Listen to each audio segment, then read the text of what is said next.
काळांबा परिसरात बिबट्याचा हल्ला, शेळी ठार, नागरिकांमध्ये भीतीचे वातावरण. नवापूर शहरातील काळांबा परिसरात बिबट्याच्या वावरामुळे नागरिकांमध्ये भीतीचे वातावरण निर्माण झाले आहे. नवापूर शहरातील तस्लीम पोल्ट्री फार्म शेजारी असलेल्या अतुल माळी यांच्या शेतात देवलफळी भागात राहणारे मौल्या छगन मावची ही शिळ्या चारण्यासाठी आले होते. यावेळी दबा धरून बसलेल्या बिबट्याने त्यांच्या एका शेळीवर अचानक हल्ला करून ती ठार केली. यावेळी मौल्या मावची यांच्या कुटुंबातील अनिसा मौल्या मावची यांनी धाडस दाखवत काठीने बिबट्याला हुसकवण्याचा प्रयत्न केला. त्यामुळे बिबट्या घाबरून जवळील उसाच्या शेतात फरार झाला. या घटनेमुळे परिसरातील शेतकरी व नागरिकांमध्ये मोठी घबराट पसरली आहे. दरम्यान काळांबा भागात गेल्या अनेक दिवसांपासून बिबट्याचा वावर असल्याची माहिती स्थानिक नागरिकांनी दिली आहे. याबाबत नागरिकांनी वारंवार नवापूर वनविभागाकडे पत्राद्वारे तक्रारी केल्याचे सांगितले जाते.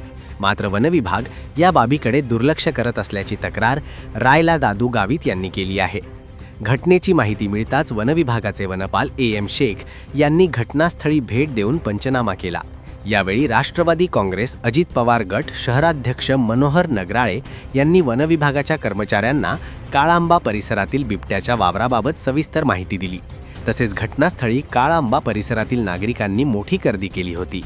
नागरिकांनी वनविभागाने तातडीने पिंजरा लावून बिबट्याचा बंदोबस्त करावा अशी मागणी केली आहे.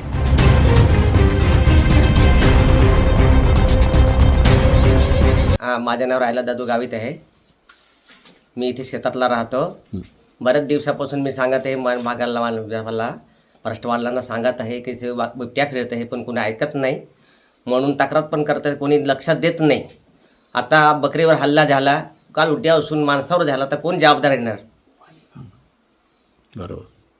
तर यांना कडक जरा पिंजरा वगैरे ठेवा, इथे काय लक्षात द्या. आणि उद्या उठून काय झाला, माणसावर हल्ला झाला, तर कोण जबाबदार येणार? वनविभाग राहणार का कोण राहणार? हे आमच्या सांगायचे आहे, दुसरा काही सांगायचं नाही. चरतात गेला आम्ही ती वाडी पकडत असं चरता तिकडे गेले. मग ते फुलाचे झाड आहे तिकडे थोडेसे, मग तिथे पाला मग ते पकडे ते खातले पाला तिकडे खाऊन घेतला. मग मी थोडंसं थांबलो. बरं मग त्याला जो तिथे आहे तो होता बिबट्या होता, तिथेच मी पण होतो. बरोबर तिथेच होतं. मग पाला पाडून दिला, मग बकरीने खाऊन घेतलं. मी थोडंसं सरकून गेला, बस दुसरं काही नाही झाला. मग तो येऊन हमलाच करून टाकला त्यांनी त्याच्यावर. मी त्याला 2 काठी मारली, अजून तो पळून गेला. असा